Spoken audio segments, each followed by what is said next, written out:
আজ তৈরি করে দেখাবো ঝরঝরে জর্দা সেমাই। এই রেসিপিটি তৈরি করা যেমনি সহজ, আর আজকে এই রেসিপিটা আমি তৈরি করব খুবই কম ঘিতে। তাহলে চলুন এবার দেখে নিই। এই জর্দা সেমাই তৈরি করার জন্য আমি এখানে সেমাইয়ের একটা প্যাকেট নিয়ে নিয়েছি।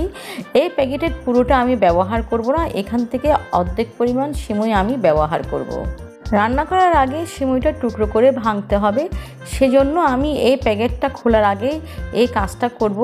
এই প্যাকেটটা খোলার পরে যদি সেমাইগুলো ভাঙতে যায় তাহলে চারিদিকে ছড়িয়ে পড়বে, তাই প্যাকেটের মুখ বন্ধ অবস্থায় আমি সেমাইগুলো 1.5 থেকে 2 ইঞ্চি পরিমাণ করে ভেঙে নিলাম। এখন আমি গ্যাসে একটা প্যান বসিয়ে দিলাম। এবার সেই প্যানের মধ্যে ভেঙে টুকরো করে রাখা সেমাইগুলো দিয়ে দিচ্ছি। এই সময় গ্যাসের ফ্লেম কিন্তু মিডিয়াম টু লোতে থাকবে, করা আছে কিন্তু এই সিমুই আপনারা ড্রাই রোস্ট করবেন না, তাতে করে কিন্তু সিমুই পোড়া লেগে যাবে। এবং সিমুই ভাজার সময় এভাবে অনবরত নাড়তে হবে, তা না হলেও কিন্তু সিমুই পোড়া লেগে যাওয়ার একটা চান্স থাকবে। সিমুই ভালো করে ভেজে নিচ্ছি। অনেকে এই সিমুই ড্রাই রোস্ট করার সময় অর্থাৎ ভাজার সময় ঘি ব্যবহার করে, কিন্তু আমি যেহেতু আজকে কম ঘিতে আপনাদেরকে তৈরি করে দেখাবো, তাই আমি ঘি ছাড়া এই সিমুইটা ভেজে নিলাম। সিমুই ভালো মতো ভাজা হয়ে গেছে, দেখুন কালারটা অনেকটা চেঞ্জ হয়ে গেছে। এবার আমি এই সিমুইটা অন্য একটা পাত্রে ঢেলে নিচ্ছি। এবার প্যানটা আমি গ্যাস ওভেনে বসিয়ে দিলাম। গ্যাসের ফ্লেমটা মিডিয়ামে রাখলাম এবং তাতে দিয়ে দিলাম 1 টেবিল চামচ ঘি। এবার সেই ঘিতে আমি দিয়ে দিলাম 2টো তেজপাতা টুকরো করে, 1 ইঞ্চি পরিমাণ দারচিনি এভাবে টুকরো করে দিয়ে দিলাম, আর দিয়ে দিচ্ছি 3টা এলাচ। এলাচের মুখটা আমি একটু থেতো করে নিয়েছি। এবার সমস্ত মশলা এভাবে খুন্তির সাহায্যে নেড়ে দিচ্ছি।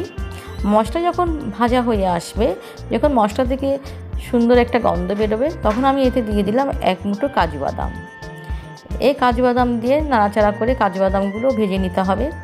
কাজু বাদামগুলো যখন হালকা ভাজা হয়ে আসবে, তখন আমি এতে দিয়ে দিচ্ছি 2 টেবিল চামচ নারকেল কোড়া বা কুড়ানো নারকেল। এই নারকেল কোড়া দিয়ে এবার আমি ভালো করে নেড়ে ছেড়ে দিচ্ছি। এভাবে ভালো করে নাড়াচাড়া করতে করতে সমস্ত কিছু ভেজে নিতে হবে।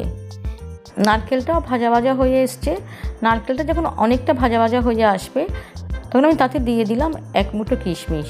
এই কিশমিশটা ভাজার সময় আমি সবার পরে ব্যবহার করছি, কারণ সবার আগে ব্যবহার করলে কিশমিশটা অনেকটা বেশি ভাজা হয়ে যেত এবং তাতে করে কিশমিশের স্বাদটা অনেকটা নষ্ট হয়ে যেত। এভাবে সমস্ত কিছু ভালো করে ভেজে নিয়ে এবার এটা আমি অন্য একটা পাত্রে তুলে নিচ্ছি। এবার সেই প্যানটাই আমি আবার গ্যাস ওভেনে বসিয়ে দিচ্ছি এবং তাতে দিয়ে দিচ্ছি 2 কাপ পরিমাণ জল। আমি এখানে যে পরিমাণ সেমাই ব্যবহার করছি তাতে 2 কাপ পরিমাণ জল ব্যবহার করলে চলবে। অর্থাৎ জলটা এমন করে ব্যবহার করতে হবে যাতে জলটা সেমাইয়ের সঙ্গে গায়ে মাখা মাখা অবস্থায় থাকে, সেমাইয়ের থেকে যেন জলটা বেশি না হয়।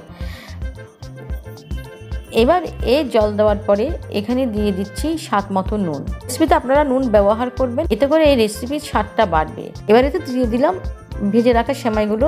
সেমাই আর জলটা ভালো করে নেড়ে চেড়ে মিশিয়ে দিচ্ছি এবং গ্যাসের ফ্লেম এই সময় মিডিয়াম টু লোতে রাখতে হবে। এবার একটা ঢাকা দিয়ে অপেক্ষা করছি 10 মিনিটের জন্য। 10 মিনিট হয়ে গেছে, আমি এবার ঢাকাটা তুলে নিচ্ছি। আমি দেখাচ্ছি সেমাইটা এখন কী পর্যায়ে আছে। দেখুন সেমাইয়ের জলটা একেবারেই শুকিয়ে গেছে, এখানে কোনো জল নেই। আমি এখন গ্যাসের ফ্লেমটা কিন্তু লোতেই রেখেছি। এখানে আমি 1/2 কাপ তরল দুধ ব্যবহার করছি। আপনারা চাইলে গুঁড়ো দুধ জল দিয়ে মিশিয়েও ব্যবহার করতে পারেন, তবে দুধটা অবশ্যই ব্যবহার করবেন। এতে করে সিমইটা খেতে যেমন সুস্বাদু হবে তেমনি মোলায়েমও হবে। এখন এই দুধ এবং সেমাই ভালো করে নেড়ে মিশিয়ে দিচ্ছি। দুধ দেওয়ার পরে গ্যাসের ফ্লেম কিন্তু মিডিয়ামে রাখতে হবে এবং ভালো করে খুন্তির সাহায্যে সিমই এবং দুধের মিশ্রণটা এভাবে নেড়ে দিতে হবে।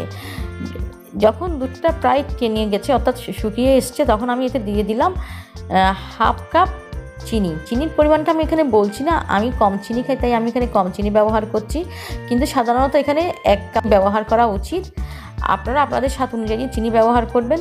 চিনি দিয়ে নাড়াচাড়া করে চিনি যখন গলে গেছে, তখন আমি এতে দিয়ে দিলাম ভেজে রাখা কাজু, কিশমিশ এবং নারকেল কোড়া এবং সমস্ত কিছু নেড়ে মিশিয়ে দিয়ে এভাবে আমি সেমাইগুলো একটা পাত্রে তুলে নিলাম। দেখুন তৈরি হয়ে গেল সুস্বাদু সেমাই। দর্শক বন্ধুরা, আপনারা অন্তত একটিবার এই রেসিপিটি বাড়িতে তৈরি করুন এবং আমাকে কমেন্টে লিখে জানান। আর আপনাদের যদি এই রেসিপিটি ভালো লেগে থাকে তাহলে আপনারা এই রেসিপিটি আপনাদের বন্ধুদের কাছে এবং আত্মীয়দের কাছে শেয়ার করবেন, সেই অনুরোধ রইল।